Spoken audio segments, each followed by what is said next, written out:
All right. Good morning, everyone. Thank you for joining us on episode 132 of Blowback, Exposing Imperial Decline.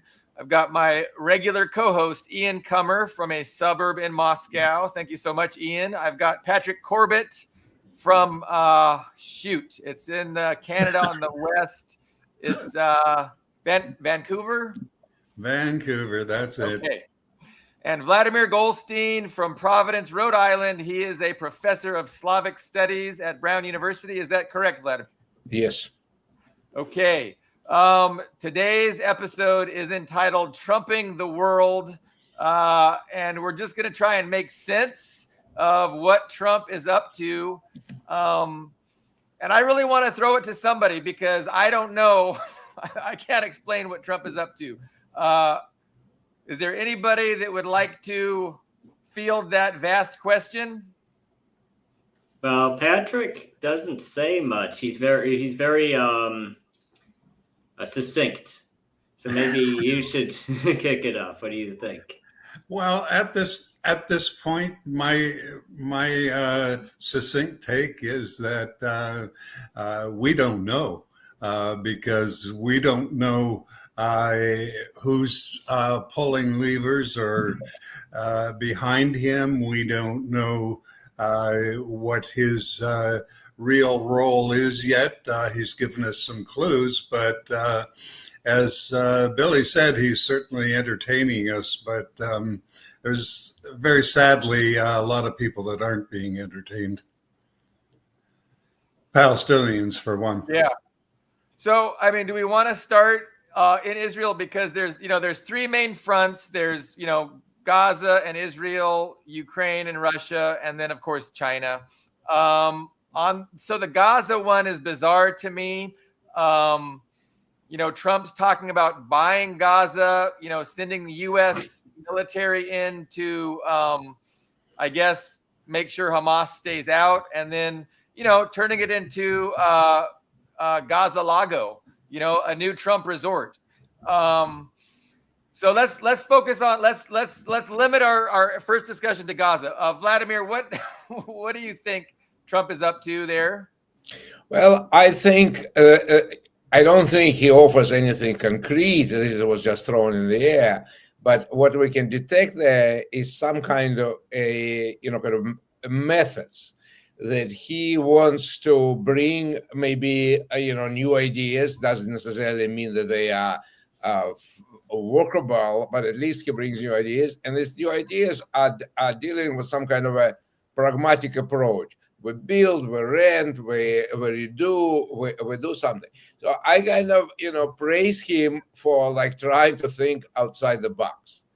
I'm not sure how feasible it is, and from what I didn't observe in great detail this interview, because he was apparently began to develop this idea when Netanyahu was sitting next to him, and people who watched it said that Netanyahu made a face and, wow, where is this one coming from? So in other words, it's not like, some people, I know there are a lot of conspiracy theories which think that no matter what happens in the world, there's some nefarious plan of Netanyahu and Jewish lobby in the United States. It didn't look like that. But so he's trying to and as I said, I can praise him. How feasible it is? Does the United States have enough money? There is now all this other theories, that he wants to have apparently Gaza somewhere next to the Gaza. Again, I didn't study this issue. People claim it, but there is some kind of gas you can find in there and everything. So people think that maybe this investment money is not such a stupid idea. That you do invest and not just Mar-a-Lago, but you have some new development of gas and sort of some natural resources there. And we all know that ultimately that sort of it's not a big news that the wars are decided, the confrontations, everything. By the access to resources. So again, it might be a little blip on the globe, this Palestine and Israel. But if our purpose of United States purpose to limit Chinese access to resources, then that might be behind his kind of approach. So there are a lot of things there to explore.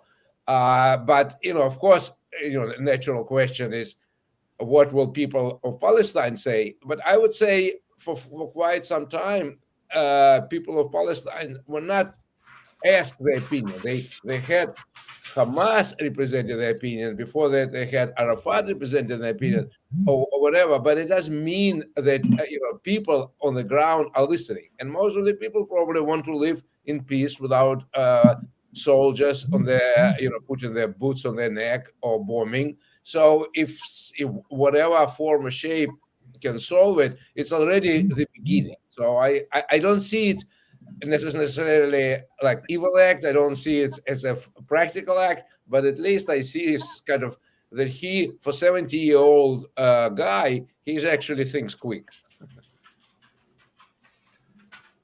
That's a good take. Ian, did you have some thoughts? I don't know what's going. I mean, the whole clearing out of Gaza. I mean, it's well, say what you will about it, but it didn't start with Trump. It was good old Antony Blinken who first was pushing for that, and that idea didn't even get out of the hangar. And the reason why is because no neighbor would cooperate with it, and I don't see that changing. I mean, Trump's threatening to cut off their aid, but how much aid could you possibly? I mean, even what the USA is giving now isn't worth taking in 1.5 million refugees. So I don't see that going. And that's kind of what's going on with Ukraine, I think, also, because it's like Trump's like living Dunning-Kruger syndrome. It's just he knows a little, but not enough to actually find a good resolution to either of these conflicts. That's my succinct 2 cents on it. I mean, everybody that looks at these issues, nobody sees an obvious solution. And so, we're waiting to see what Trump is going to do. But it's inconceivable to me that there is workable solutions on any of these fronts. If there was an obvious workable solution, I mean, we would have achieved it a long time ago. So what do you think, Vladimir? Yeah, well, what we know, and this is kind of unfortunately kind of reality, that what we have now is not a solution either. There is, endless frustration of Palestinian people, endless amount of kind of anger, which translates into violence, then translates into Israeli violence back. So what we have is this kind of, territory. And from what I understand, it used to be Egypt. Then Israel took over. Then Israel said it's autonomous. So, this is kind of, nobody wants to have part of it, neither Jordan, nor Egypt, nor Israel for that matter. Israel says, okay, we can have part of it provided we kill half of the people and control the other half. But, it's not ideal. But I think the fact that Trump wants to put pressure on Egypt, and, by the way, Ian, from what I remember, Trump, U.S. help to Egypt is giant. It's probably as big as what they give Egypt as much money as they give Israel, maybe just. So it's a big amount of money. So he actually has a leverage. So I also know, and I've heard from many occasions, that the Egyptians do not like Palestinians. They it's not easy to absorb such a big amount of people. But he can probably put a pressure, and then maybe with American pressure, with United Nations giving more money, maybe it's something can be solved. Of course, ultimately the question will be who owns this piece of land, because according to Trump and according to many, it's good property plus access to gas. There'll be another issue, but it'll be almost separate. As long as, maybe they can find some place, and some possibility for people to live in peace. I don't know. Do you think it's possible that either Western mercenary outfits or the U.S. military itself could be introduced into Gaza? I mean, do you think that is a possibility at all, or what do you consider the likelihood of that happening? I know that U.S. does not like to put foot on the ground because it ends up with enough of one terrorist attack or another attack, and American soldiers are killed, and then everybody screams, "What the hell are we doing there?" But again, if he puts money here, and he can always call Netanyahu and say, "I need some soldiers." It can be Netanyahu soldiers doing the job. So it's definitely a complicated issue, but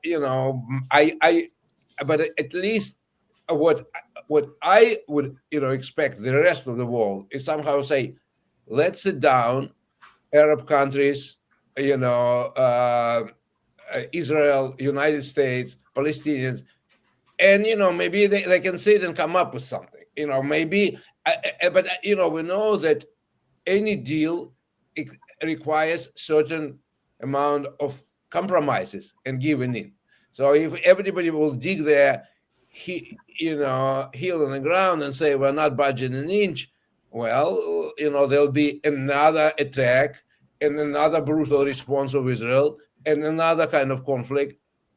So you don't consider it outside of the realm of possibility that the Gulf states, Saudi Arabia, will end up normalizing relations even without a Palestinian state, because that's what they're saying. It's like that's their red line.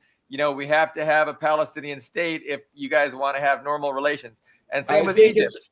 I think it's quite possible, precisely because Trump still has a lot of leverage. And if you remember, before this Hamas attack, there was like some relatively successful negotiations that, they were making deals between like Saudis and Israel, Qatar and Israel. They were making this deal. They were like on the verge of kind of moving ahead through, United States, through kind of twisting their arms and doing this and doing that. And for a while, all these states would say, no, we'll never, ever deal with Israel. Slowly, we saw them moving. Then this attack occurred, and of course, all the bets were off. So my feeling is that probably one of the staunch opponents of the whole thing is Iran, but Iran is maybe, does they really want to test the waters against Trump, because Trump is very trigger happy against Iran. So with Iran not playing an active role, I actually imagine that Trump can twist the arms of Saudis and Qataris and others.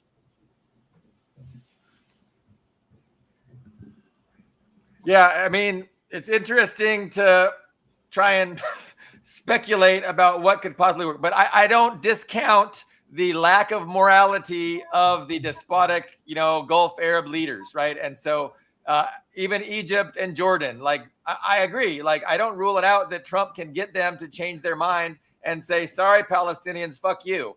That is a definite possibility. So far, the rhetoric has been absolutely not is the rhetoric, but I mean, tomorrow could I wake up and it's totally different and everything's changed? Absolutely. So because two things, the leverage that Trump has, all the money that, these people have invested in the West, Al-Sisi and the Gulf Arab monarchies, and then their lack of any sort of concern for justice or morality.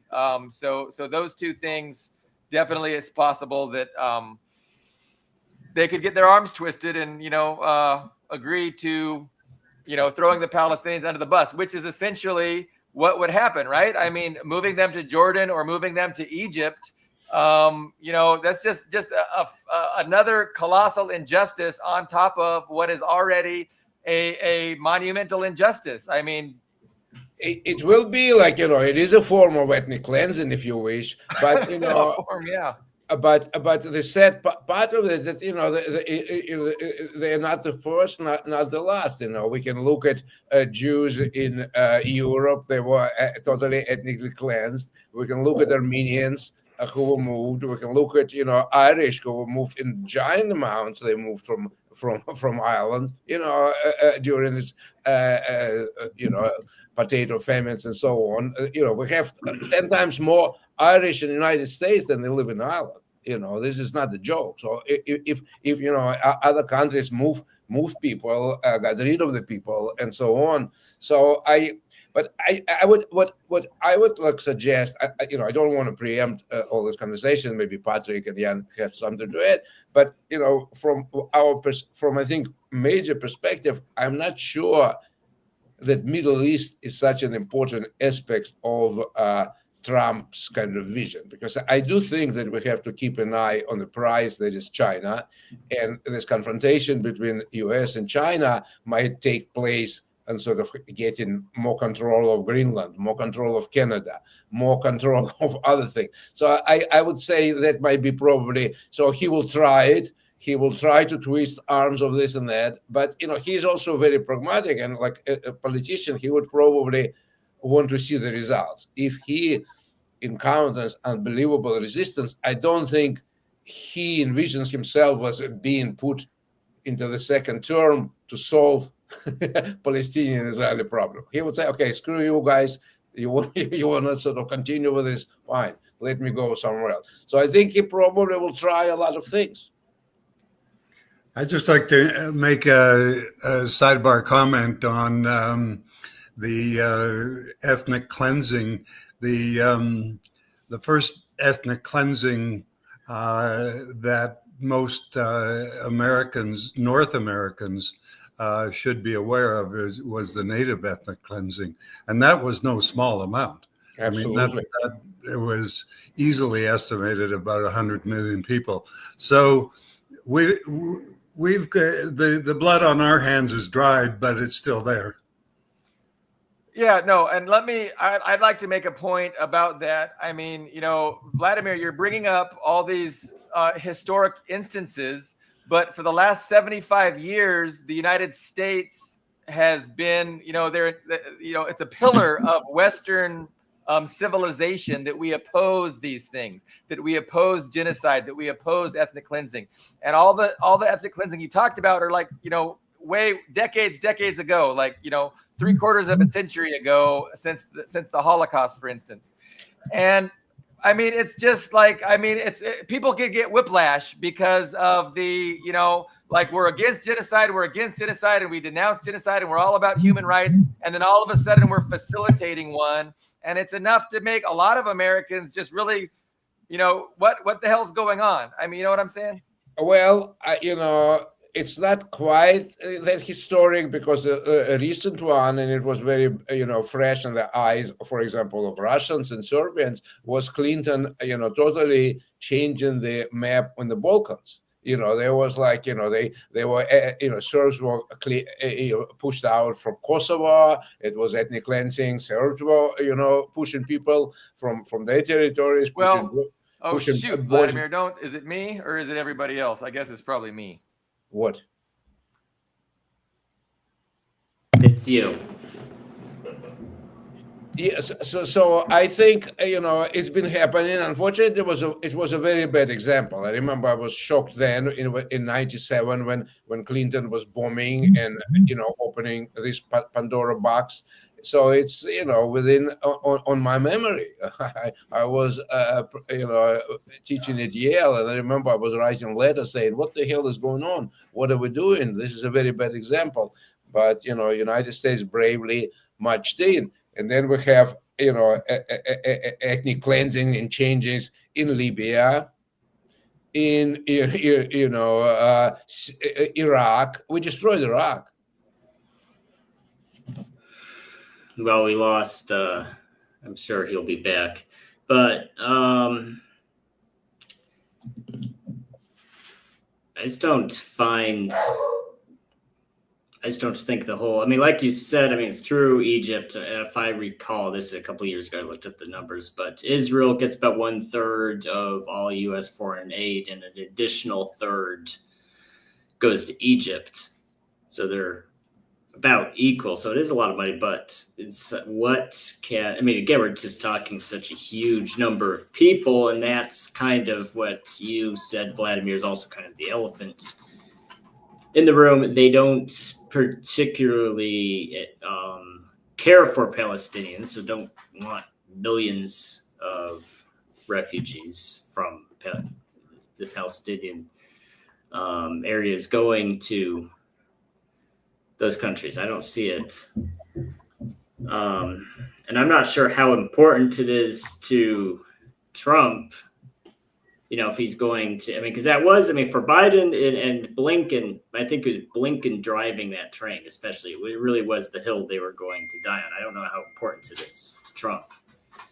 And if he wants Gaza, because Gaza is, and also I'm not sure what Israel is capable of. I don't think they could do another 15 months in Gaza. I don't find it likely. Economically likely, militarily likely. That's so if the ceasefire breaks down and they go back to it, I don't know if Israel's able to do that. I don't know. What do you guys think? Are they able to carry out? I think that there is so much resistance in terms of opinion, in terms of inside Israel. Netanyahu is of course he had some successes, kind of by pushing back Hezbollah and so on. So the successes might embolden him, but basically Israelis also don't want another big war operation. So if America would do that for them, they wouldn't mind, but I'm not sure they are ready for more. But Billy Bob, what we were saying, you said it's only like distant history, this ethnic cleansing and changing, but we witnessed not only like in Serbia. Think about Iraq. We destroyed Iraq. We got rid of a lot of people. We turned groups of people against each other. Libya is totally destroyed country. So, U.S. very recently, they just destroyed and refigured and reshuffled. So there's unfortunately a lot of bad examples of this. I've got a Yugoslavia question was sold from to you guys us about as- Iraq. Iraq, yeah. So I remember during the run up to it and the actual war in Iraq, and both of them, that there was a lot of talk about Iraq's substantial oil reserves, but I don't hear much about that now. Can anybody enlighten me? Did the U.S. Corporations take over the Iraqi oil fields?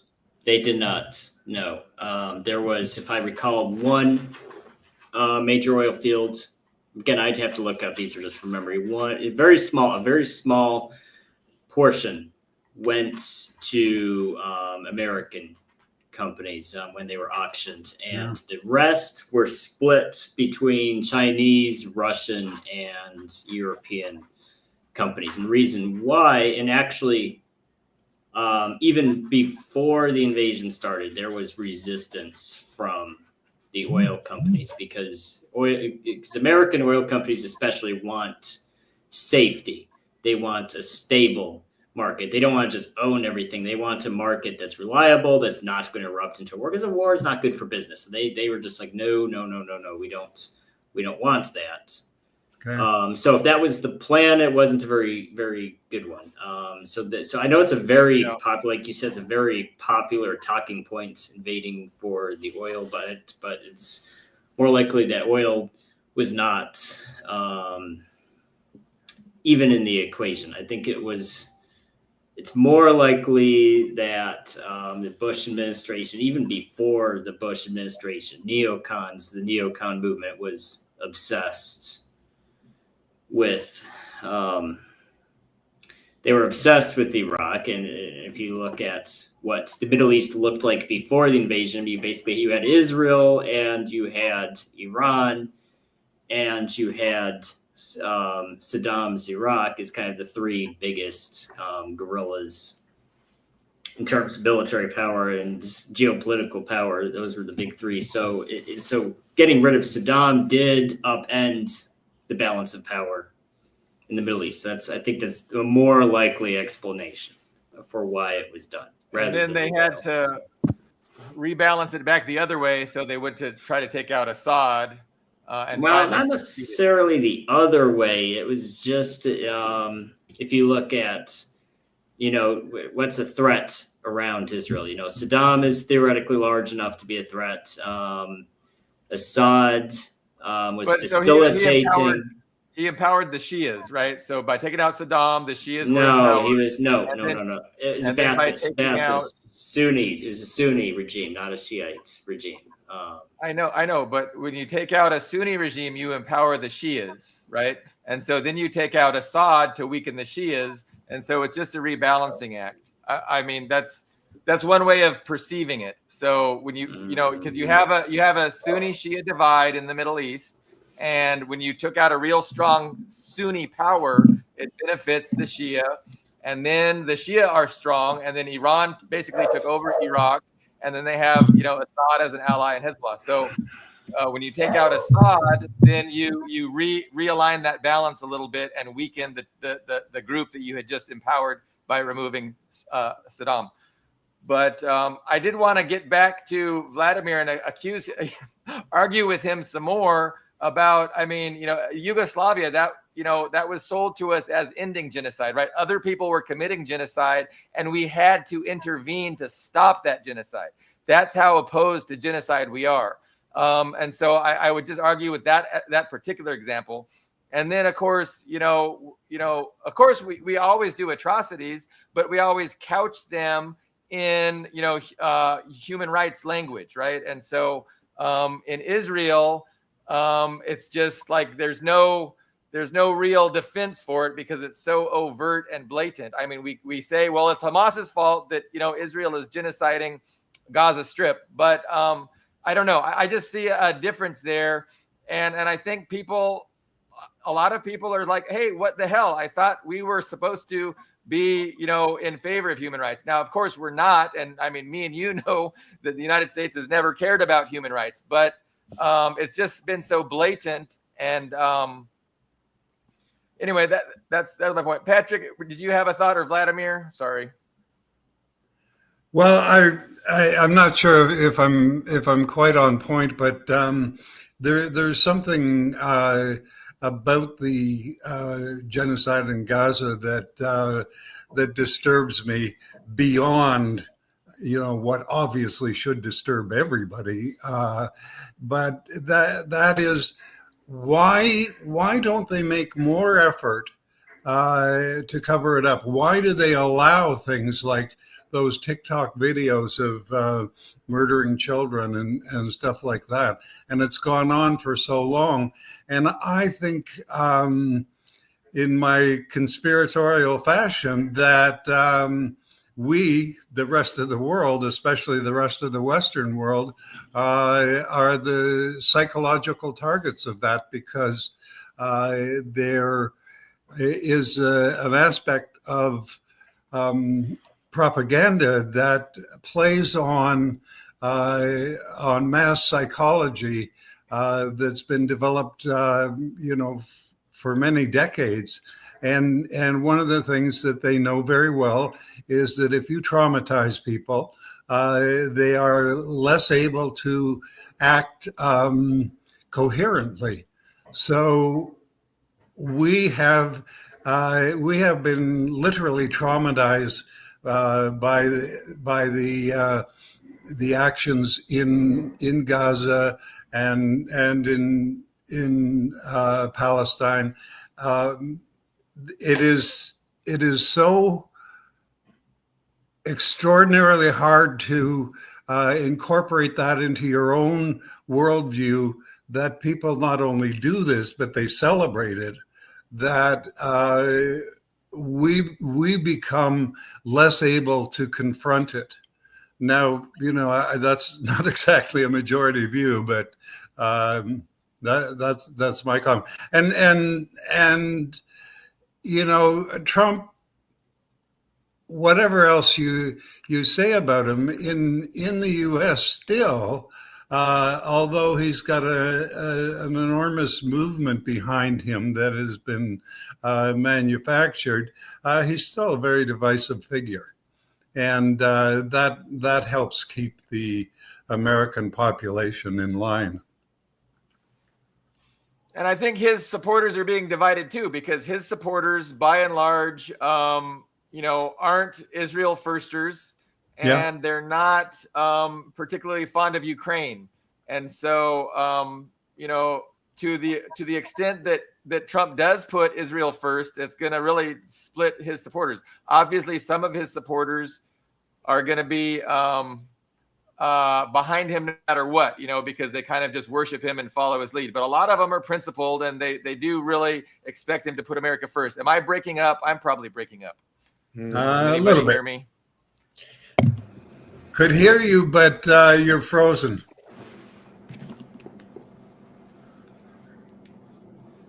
Yeah, it's sort of nothing. Anyway, so okay.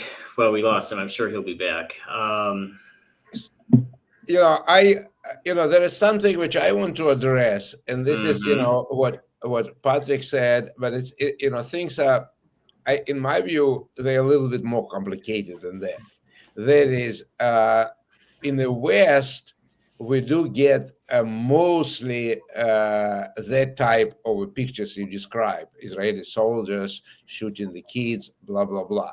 But having said that, the same thing we get in the coverage of Ukraine. We basically see like some kind of, Russians came here, and they always have a woman running around from the hospital, and the Russians bombed the hospital. And then there was a Bucha, the place, which is, was probably selected precisely because it sounds very much like butchery. Where basically we do now know that it was Ukrainians who killed people, pro-Russian people who just basically wanted to, stay and were tired of Ukrainian regime and were waiting for Russians to to liberate them. Ukrainians killed them and then dropped them and blame Russians. So, in other words, what Russians see in their TV, and I hear it for the fact, like atrocities which Ukrainians do in Kursk region. They parade people on TV who say that, some such and such was raped, such and such was killed. The same thing about Israel. Israel, we can watch this, but Israel day in, day out is watching the hostages, decrepit hostages, weak hostages, women here, rape there. And from what I understand, this attack of what is it, October 7, it was like somebody calculated, it was like 10, 15 9/11s. So if United States exploited 9/11 and started, endless amount of wars because of 9/11, so we can understand, Israelis who watch this, and I have friends, relatives, and they basically gung-ho. Like they think that I am the pro. I'm trying to be sympathetic to Israel, but they think I am like the rabid, Palestinian.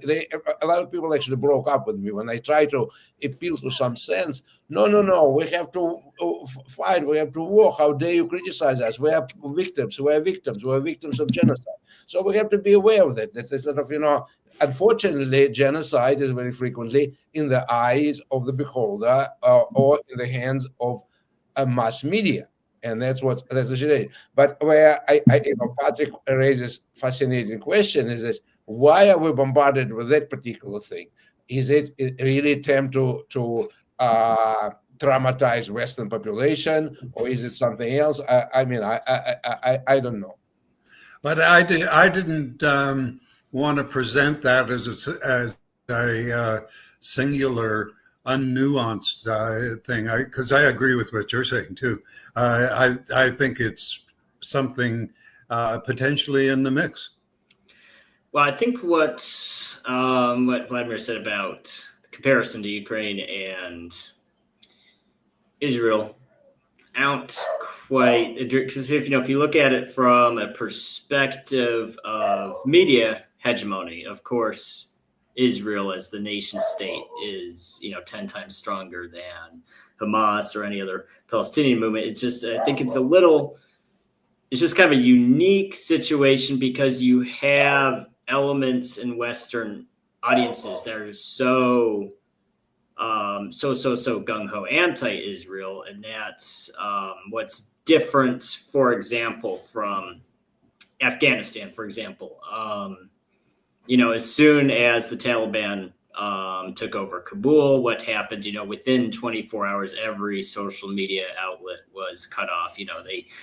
There's no such thing as Taliban propaganda, right? Because it's just no one sympathizes. Oh, well, of course, Taliban's the bad guys, but it's not so much with Palestinians. With Hamas and with Palestinians, you do have. So even though they don't have strong media outlets, you do have these elements on both the left and the right in Western countries who are very, very, very, very gung-ho, anti-Israel, and pro, Palestinian resistance and all that. So it's kind of a unique situation, if I'm making sense. I think it's actually rare to have the weaker party have such a gung-ho support base outside of, at least as far as the information sphere goes, if I'm making any sense in that. No, it's a thorny issue, but one thing I can tell you, and I is that this issue we can talk about it from now till the second coming, because there's Jews in Israel and Palestine, and so I do kind of want to. We probably should, switch. And I think that the Canada might be an absolutely fascinating dimension to switch, because, while Israel and Trump's support of Israel and Trump's friendship with Netanyahu was well known, that he wanted to do this and that was well known, but this thing with Canada was like out of the blue, and I think the only way to make sense of it is to see the rivalry with China. But I would like to know your opinions on this issue. Well, I want to apologize for my technical difficulties. I'm glad you guys are able to manage the discussion in my absence. I hope that was the last one, but usually my internet is really good. But this time, it just it's been cutting out on me. So actually, last episode, Vladimir, me and Ian were disagreeing a little bit. We have a little bit of a disagreement on, the role that China plays in influencing Western policy. And I don't even know if that's a fair characterization. I don't want to put words in Ian's mouth. But personally, I totally agree with you. And I see that, accessing Canada and controlling Canada's resources, and also controlling northern Canada, where once the Arctic melts a little bit, that's going to be a great place to, for cargo ships to pass. And the United States, I think, is intent on eventually having another violently imposed economic embargo against China. And so they're kind of preparing the battlefield for a future economic embargo of China that was last ended in 1971. We had an economic embargo against China. We lifted it in 1971. But I think people in the West, the rulers of the West, the oligarchy, are thinking we really need to reimpose this embargo on China. And I think sometime within Trump's next 4 years, we're going to see some kind of a justification for that, whether it's going to be Taiwan, whether it's going to be something that goes on in the South China Sea. If China, for instance, does an embargo of Taiwan and says, Taiwan, you're not going to be getting any more. Excuse me, I got to take this. No problem. If China embargoes Taiwan and tries to blockade them, the U.S. could definitely seize on that as a justification of implementing or reintroducing an embargo against China. But that would have, colossal effects, not just with the United States, but with the global economy. But I think maybe what we're seeing is the battlefield prepared to, that could happen. And so, Greenland, Canada, the Panama Canal, these are all could be seen as an effort to prepare things for a future, economic standoff and an embargo of China. I would like to hear your opinion, but I kind of agree with you. Poor Ian, we put him on the spot last week. No, it's going to be interesting. So I will say I'm less. I'm sorry, Patrick. I just had you muted while you stepped away, so we didn't hear whatever private conversation you were having. I muted you, but you're unmuted now. But I'm less convinced. I'm not particularly invested one way or the other on the Chinese issue. I do think when it came to Russia, and Russia got put on the spot in spring of 2022, China didn't take a particularly strong position for or against. They stayed pretty neutral. I think that did have major consequences, because I am pretty adamant on the idea that USA can squeeze Russia or it can squeeze China, but not both at the same time. So if China had taken a very concrete and very partisan stance, we support Russia, Russia's right, and we're not going to pay any attention to your secondary sanctions. We don't care. We're just going to support Russia. That would have put the US-led coalition in a very difficult position. I think it's actually very likely if China had done that, the war in Ukraine would already be over, just because the amount of economic pressure and the amount of political pressure wouldn't have been possible. And there would have been a lot of pressure going back the other way if China had just ignored sanctions. I think it's likely China taking a more concrete stance would have just ended the war, very quickly. But they kind of took, and I think the reason they didn't was because they believed that they could take a neutral position and benefit from the conflict, which they have to an extent. Russia's selling them, giving them very good deals on everything, just because they lost all of their Western clients, so they just had to take what they could get. And China's, of course, filled those vacuums, those voids left by Western companies pulling out. So China has benefited, but I think if Trump decides to pivot away from, he might be stupid, and I do think this is stupid, if he tries to put pressure on both Russia and China. When there's three big players, you need to try to build a coalition of two against one. It's very stupid to try to go after two at once. But I think if Trump does pivot away from Russia towards China, I think China is going to maybe regret how they played the last couple of years. I think because Russia, frankly, won't have a lot of motivation to care very much, honestly. If Trump says, hey, look, we're going to build, because Russia has not done anything particularly hostile to the USA. It's been very much, they've been playing the waiting game with the US establishment.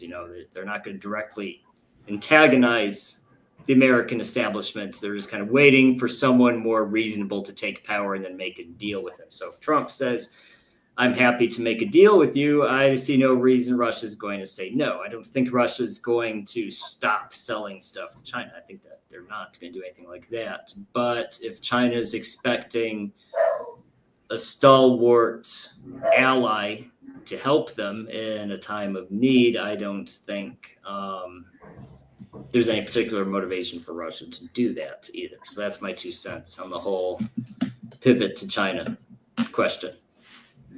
What I hear, there is a very famous American film, Good, Bad, and Ugly. Mm-hmm. I don't know who is good and who is bad and who is ugly in these three. But these three guys, with Clint Eastwood or whatever, they do this very exquisite ballet. Precisely what you describe is like who's going to side with whom, how we're going to take the one or whatever. And that's what we are witnessing. The Chinese are trying to do the ballet. Russians are trying to do this because, if you just side with one, it's already, it has to be, you have to trust. And this none of these three trust each other fully.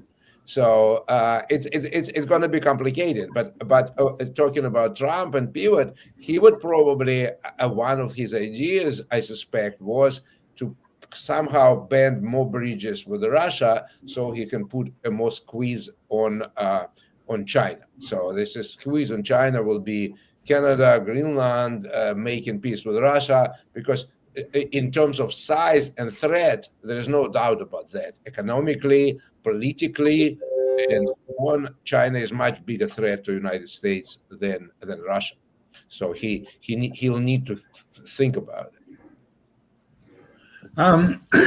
We haven't talked very much about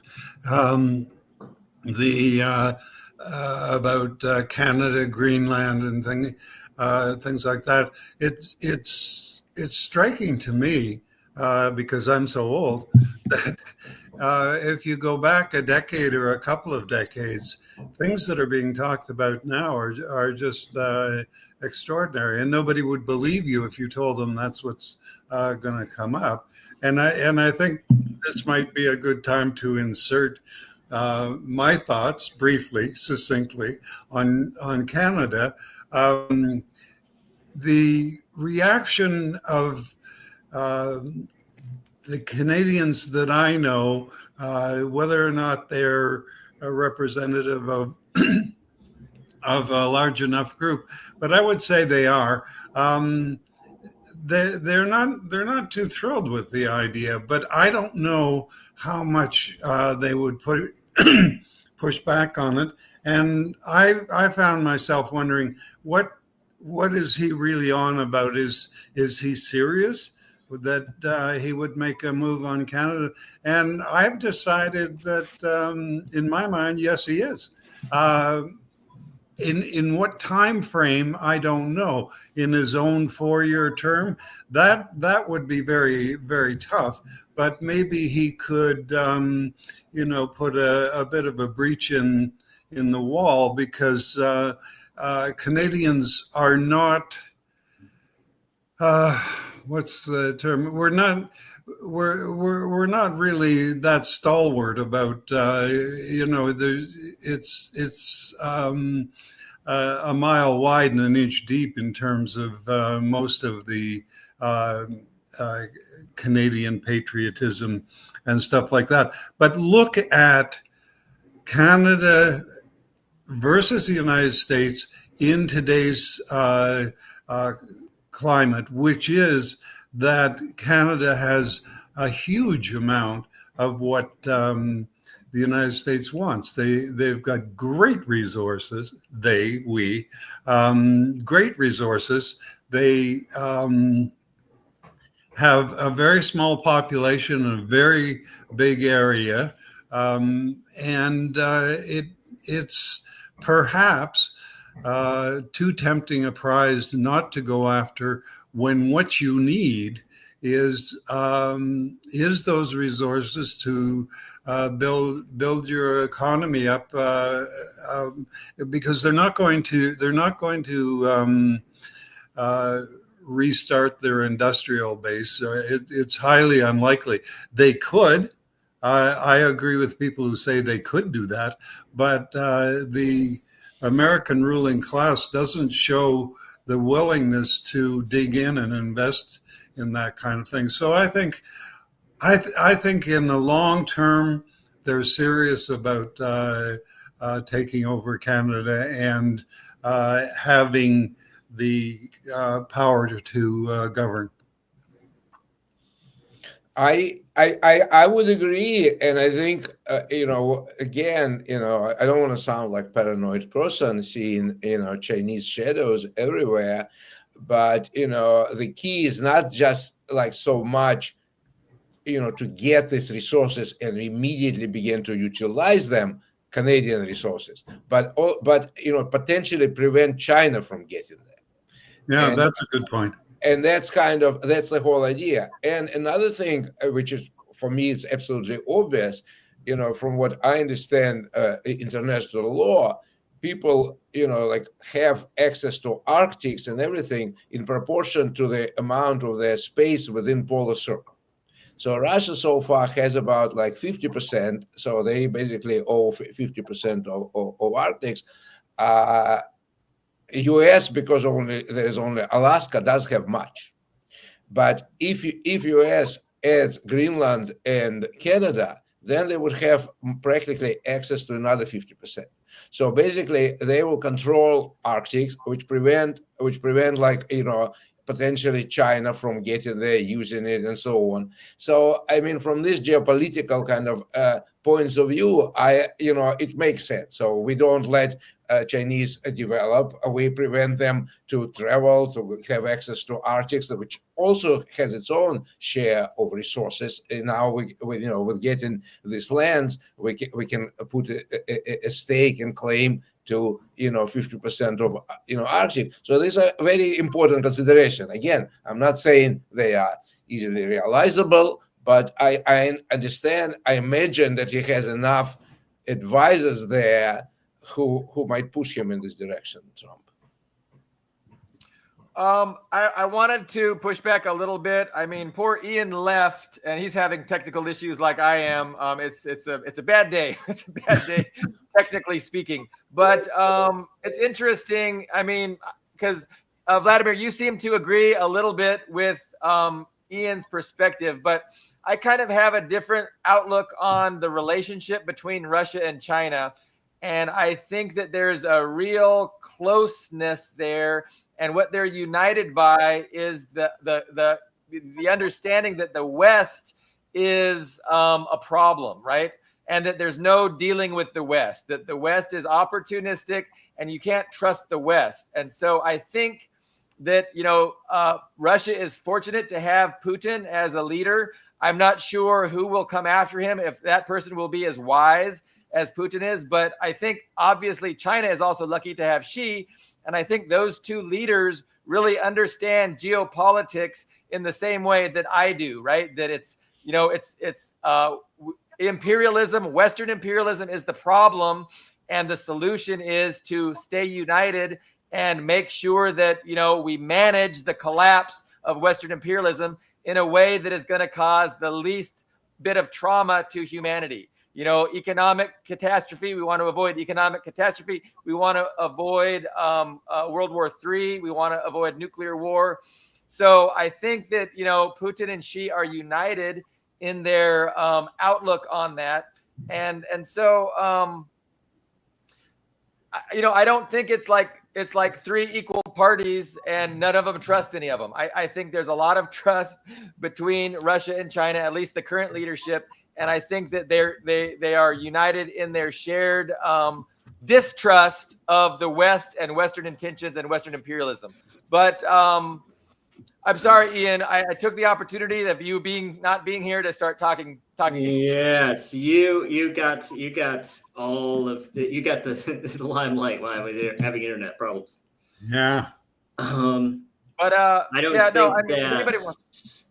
I just like to interject. I think that when you discuss tactics or the strategy of the United States vis-a-vis China, I think you've got to consider the enormous strength of China.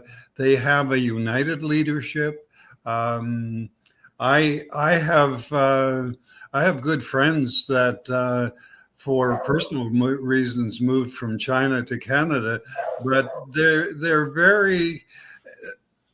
not jingoistic, but they're very loyal to China and the Chinese project, and so you have. And from everything I've seen, their military is pretty formidable. The U.S. hasn't had a great deal of success militarily, in Afghanistan. Even they won in Iraq, but it was tough. What do they think they're going to do against China? And even if it doesn't entail in their thinking a military boots on the ground type force. The same arguments can be made economically. I mean, China has such a strong, rationally based economy. So, yes, I understand what Vladimir is saying, and I agree with him about the ringing or removing access to areas that China would be very keen on being involved in developing, but I don't think it's fundamental to their survival. What kind of, what I would say is that basically, and this was a main kind of a line for the last 20 years, I hear from Chinese and I hear from Russians, is that we have to live in multifocal, multi-centric, multi-world, not unilateral world. We need multilateral world. United States basically enjoy their time in the sun. They were like a hegemonic power with the collapse of the Soviet Union. And, it's enough already. But the question is, will United States go down quietly, which they should? Just, let's compete. Let's try to do this and that. Or would they want to go out kind of with a bang? And that's what I think Trump is providing a lot of, bangs. And he's thinking of what if we need to raise the temperature? What if we have that? Because in the long run, U.S. will probably still be innovative, still be innocent, but they cannot control the world. And China, by its economic prowess, by its sort of population, by this and that, will take its position sooner or later. But so I'm not saying that I approve of United States moves and policies and thinking, but I think I'm trying to sort of kind of explain what they are. What are they thinking? It doesn't mean that I agree with it, but that's what they think. That if we want to continue our hegemony, if we want to continue sort of to control the dollar, control the markets, control this, control that, we might want to do. But I think it will be much better, for everyone if they say, okay, let's have this kind of what they call Westphalian world peace, when nobody tries to impose their will on other people. If Chinese want to have, communists, Russians want to have Orthodox, and somebody else want to have, and Iran wants to have, let them have it. Let's, will U.S. actually take the position? Like, imagine sort of, we see it in the natural world, we see it everywhere. There'll be like, say, alpha male, like alpha male among apes, among whatever, but among lions. Eventually this alpha male sort of backs off. And, but some back off kind of naturally, some go in fighting until they torn apart. So will U.S. sort of say, okay, I'm no longer alpha male and back off? Well, we have fair amount of testosterone in this country, and with Trump. So I don't know. That's, to me, you kind of just highlight the hypocrisy of liberalism, because liberalism kind of says that we're going to coexist, we're going to have peaceful coexistence and free markets and democracy, but that's not how they actually operate. So they have this liberal ideology that says we're about human rights and freedoms, but then on the other hand, we're about imperialism and hegemony and dominating the planet and overthrowing those governments that don't bend the knee. So I agree that we should have what was kind of promised to the Soviet Union when they dismantled the Soviet Union, was that we're going to have peace through mutual prosperity and peaceful coexistence. And that was what Yeltsin and Gorbachev thought they were getting when they dismantled the Soviet Union, and that's not what they got. So, I mean, that would be great if the U.S. would finally offer that to the rest of the planet. That's what humanity needs. But the question is, I don't think they're going to, but the question is, in lieu of doing that, what are they going to do, and how disastrous is that going to be for the planet and for humanity? But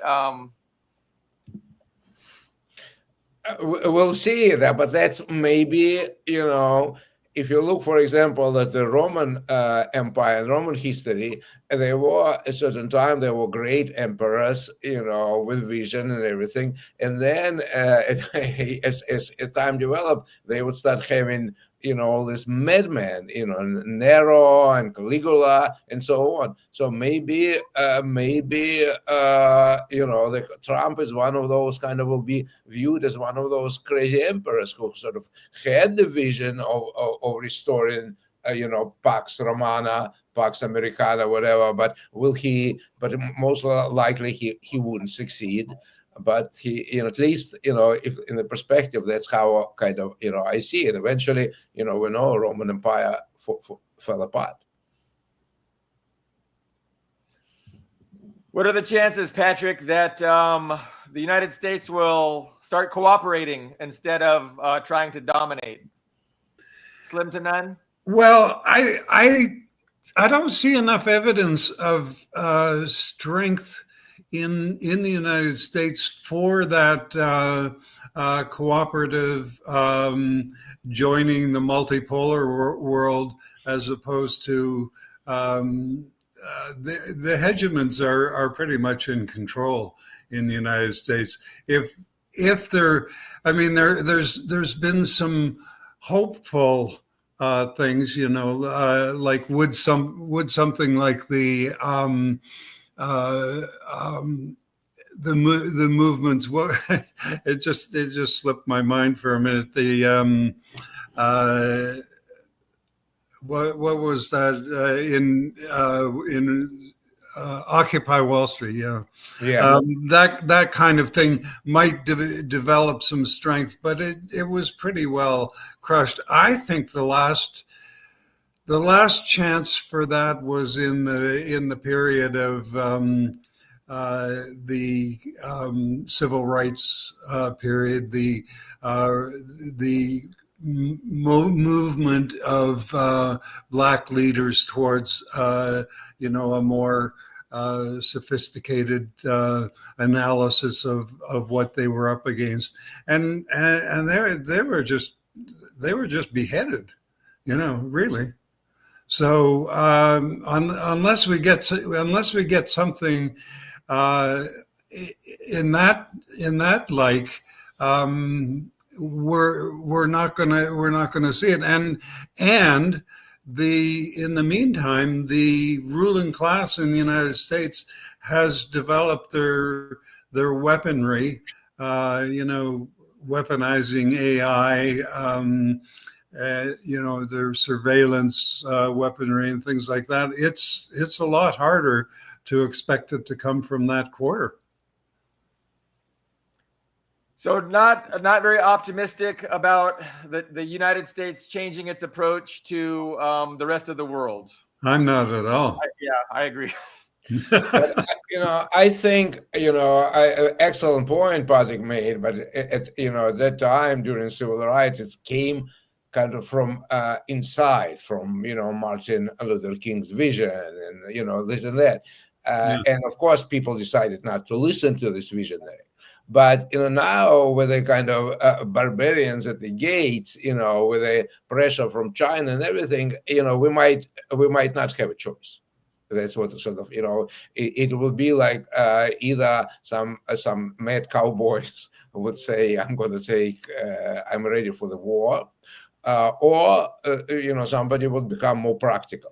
So yes, so far I agree that liberals are total hypocrites. They're basically neocons in liberal clothes. They are not different from neocons.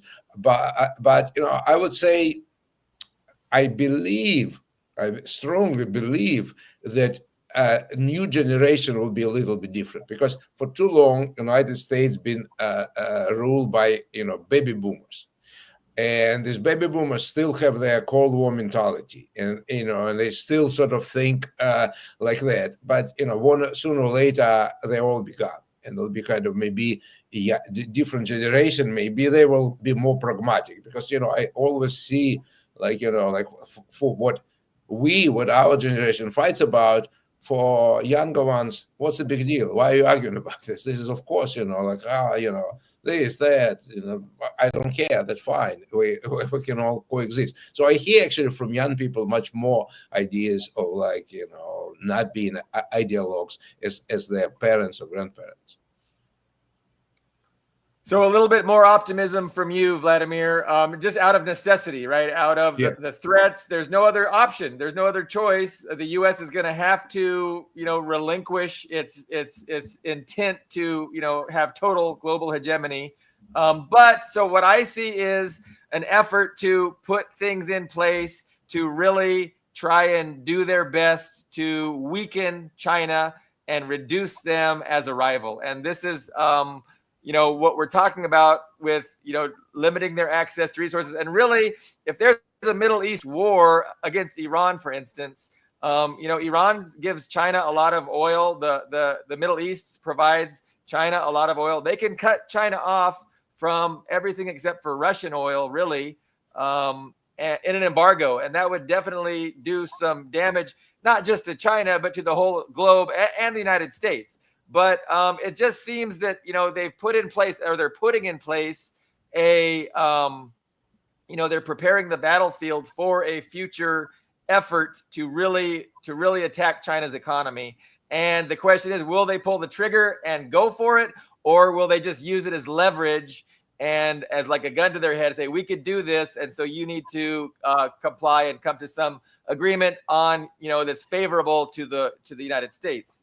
But I think, Trump's going to figure this out, because I think if it goes another 4 years, like, it might just be too late. And I think that's what at least the ruling class believes, that they have a limited window of opportunity to weaken China. And after a certain point, it'll be too late. It'll be lights out, game over. And I think, this is spelled out, right? Like the think tanks write these strategy policy papers. And this is what they explain in these strategy policy papers. I forget which one, but Brian Berletic references these all the time, and he reads directly from them, and it explains their strategy. They're really upfront about it. But will they go for it and try and choke off China? Will they try and embargo the South China Sea?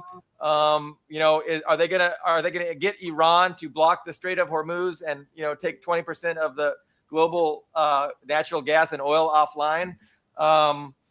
That would probably cause some damage to China economically, but it would be disastrous for the entire world. But if they could blame Iran for it, why not? The United States itself is a net exporter of energy. So, we'll be able to ride out a global energy crisis domestically, okay. I think you're absolutely right. That's kind of, that's what we're facing with. And, of course, all this, this was writings, Rand Corporation, this, they always like assess what should we do. So from that perspective, maybe Trump presidency is actually makes sense. That is, China is on the horizon, but he would try this trial cases, like, will I be able to put this country to heel? Will I be able to solve this? And if he builds up on that, if he can pull it, then he can come to China and say, you see, I've done this, I've done that, you better listen. If he start failing there, then maybe those who kind of push him to this direction will say, we're not getting anywhere. Let's make a different deal with China. We are not going to bully them. Let's try to. So maybe they would let this kind of comedic figure, buffoonish figure like Trump, let's him try it, because we can always say, oh no, that was a mistake. So that's kind of an intricate strategy. And maybe they're happy to blame Trump, because there will be a global economic collapse, and they can just blame it all on Trump. And then they're happy that he was the one to do it, and they needed it to be done, but they didn't want to be responsible for it. They want a figurehead that they can.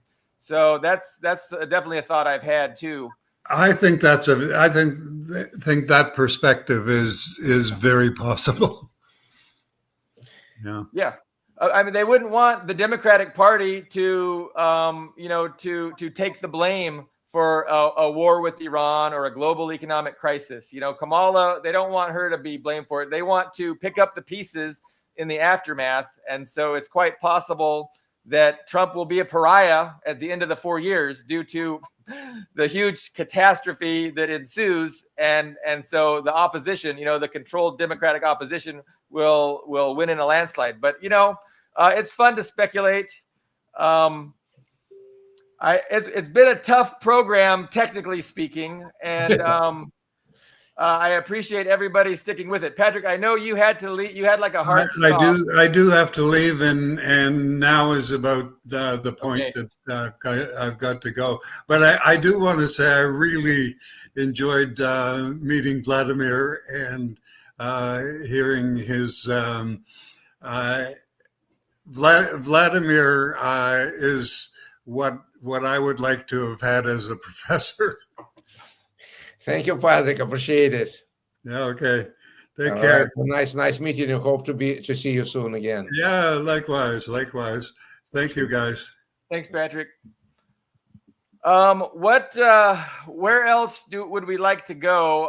And I don't know if you need to run too, Vladimir. I don't want to keep us, but I can hang out for another 10 minutes, maybe. Okay. I don't mind talking about, about an hour ago, you put up a Facebook post, which I found interesting, and I didn't, I had never thought of it in that way, but essentially, for me to paraphrase it, it's like you were pointing out how the West was embracing religion against godless communism.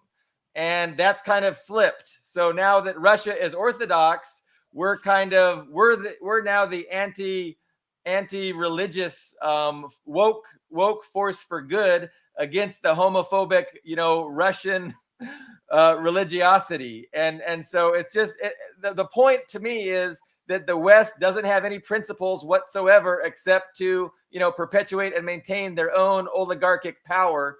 And they're going to cynically exploit any argument, any topic that they can to propagandize the people to support, Western oligarchic interests. And so they're gonna demonize their enemies, that their rivals, either for being for not being religious enough, and now for being too religious. You can't win. It's all bullshit. It's all unprincipled bullshit where the West is solely concerned with propagandizing people and furthering its own global interests.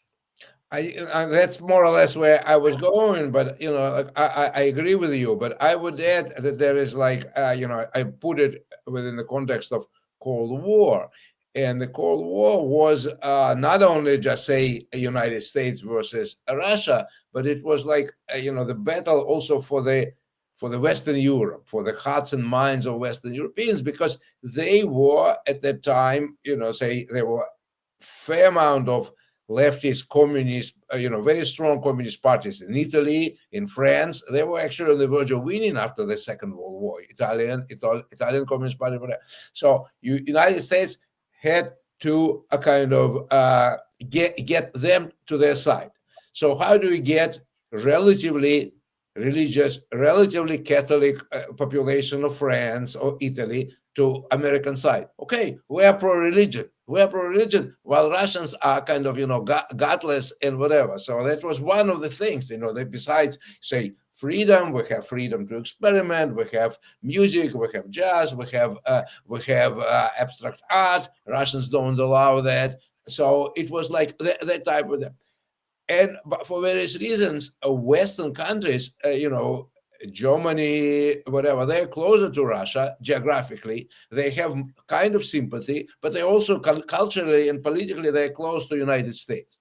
So nowadays, if we look at today's situation, it's kind of the similar thing. United States managed to kind of push this woke agenda, in France, in England, all this kind of, this Me Too movements, anti-male kind of chauvinist pigs, pro-homosexual movement, blah, blah. So I remember when I was in France, there was like relatively educated liberal people, and the only thing they could talk about Russia is conservative, homophobic, and so it's again, you see, it's again the same realignment that it's kind of, Russia, they're religious, they follow the book, which is homophobic, while we progressive Europeans, we're actually not. We are embracing this woke agenda.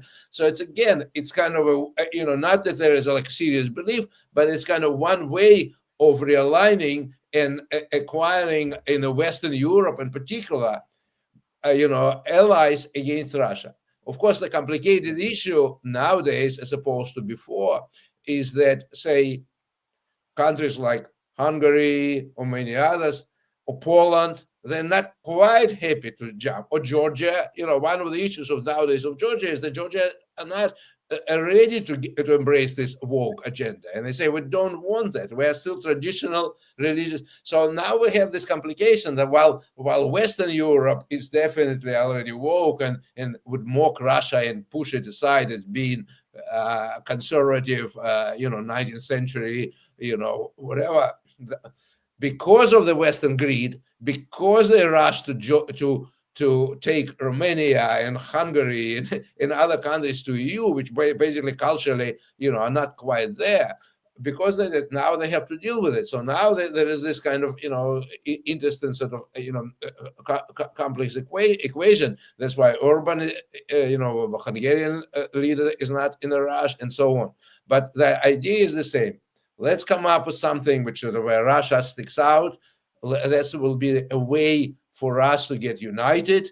We do this, and that's how we're going to, drag people to our side. That's what they're trying to do, and that's what they did. That's a great success how they managed to get traditionally neutral Finland and Sweden to their side.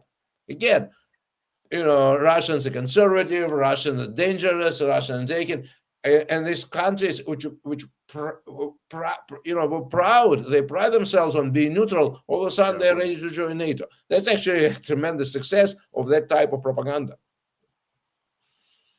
We were talking about how Trump can, how Trump helps the ruling establishment, and maybe, by getting away from that woke stuff, that might help, be more appealing, and it might help, in Georgia, it might help in Russia and some of these more conservative leaning countries getting away from the woke stuff. But who knows that? But that's great analysis. My Telegram, it keeps binging with breaking news about things that are Trump saying and King Abdullah is saying. But I'm being distracted a little bit by that. Ian, what were your thoughts on what Vladimir was saying? You're right there in the heart of conservative Moscow. Yes, and I think this happens on social media all the time. Like Vladimir was saying, they say, well, we're more liberal, they're homophobic. Like, I don't know why, like, homophobia and LGBTQAZYW and gay marriage and all that is like the litmus test for whether a country is civilized or is evil, is like if they have gay marriage or not. And like I remember this guy I was arguing with, I think it was yesterday, and he was like, well, they don't even have gay marriage, and like my son is gay, and like he couldn't walk down the street holding hands with another man.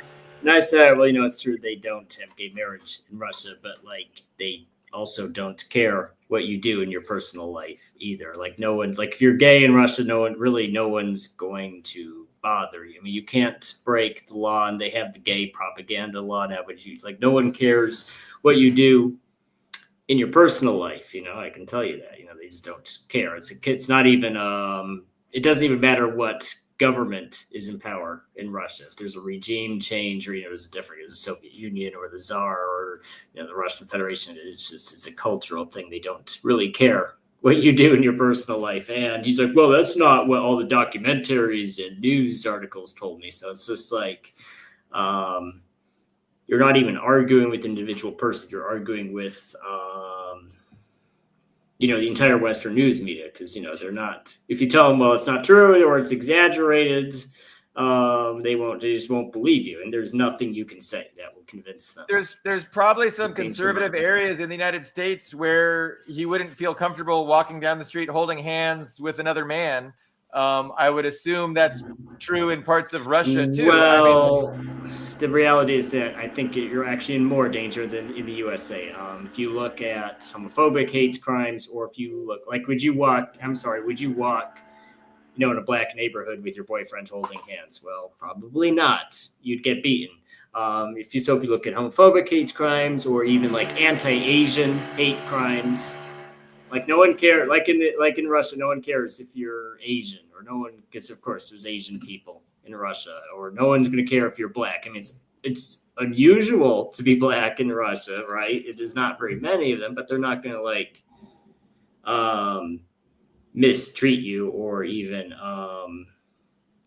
they're certainly not going to beat you for it. In fact, I was watching a YouTube video this morning from a black guy who was born in the USA and lived in France and lived in Russia, and he said basically the only, I guess, disadvantage to being black in Russia is that they assume you're a foreigner. Even if you were born in Russia, they assume you're a foreigner because you're black. So a white guy like me, people don't nowadays. I think it was very obvious I was foreign, like when I was first here. But I think after a couple of years, now people are surprised when they talk to me and they can say, "Oh, well, he's a foreigner," but they assume I'm not a foreigner. But the black guy, they might assume you're a foreigner, even if you're not. You were born in Russia. Is the only, I guess, downside. But there's nothing you can say or show them to change their mind. Western people about, they have what the media told them, and they're not going to believe anything you right. No, present to them. That's a problem with the indoctrination that we're all. A lot of people are embrace. Really, they embrace their own indoctrination. Vladimir, very last thing. So I did happen to check Telegram, and I see what all the binging is about. It was like bing, bing, bing. A lot of stuff's going on. So Netanyahu has said that if the hostages are not released by noon on Saturday, the ceasefire will end. So it's kind of no surprise. I'm not shocked that the ceasefire wasn't going to last. But it seems like, and Trump's totally okay with Netanyahu violating the ceasefire that he himself negotiated. And even when it was negotiated, when Trump was asked if it's going to last, Trump was like, well, it may or it may not. And so he seemed uninterested. He seemed to assert that it wasn't going to last anyway. But any thoughts on that before we? So my feeling is that he's clearly emboldened by Trump, and he thinks that we see where Bush will still have to see. But this is pretty disturbing. I hope they will, there will be no kind of violence escalation. But I would add, to the what you were saying, and you said in terms of Western cynicism. Since I worked on the history of Cold War and researched it and read it and wrote papers. And what is fascinating, this flip, not only concerned religion, which was said that, first, we West have religion, Russian atheistic, now we blame them. The same thing with homosexuality. They would, during Cold War, it was just, State Department, they have homosexuals, they're traitors, they're working for Russians. So everything homosexual was connected with Russia. Everything was kind of wholesome was connected with the US. Now they switched. I mean, it's really sick. It's really sick and cynical. And as long as we can blame it, but, I would agree with, I confirm it 100% with what Ian's saying. I've been going to Russia with my students from Brown for years. We started the program probably 15 years ago. We had Asian students, African-American students, gay students.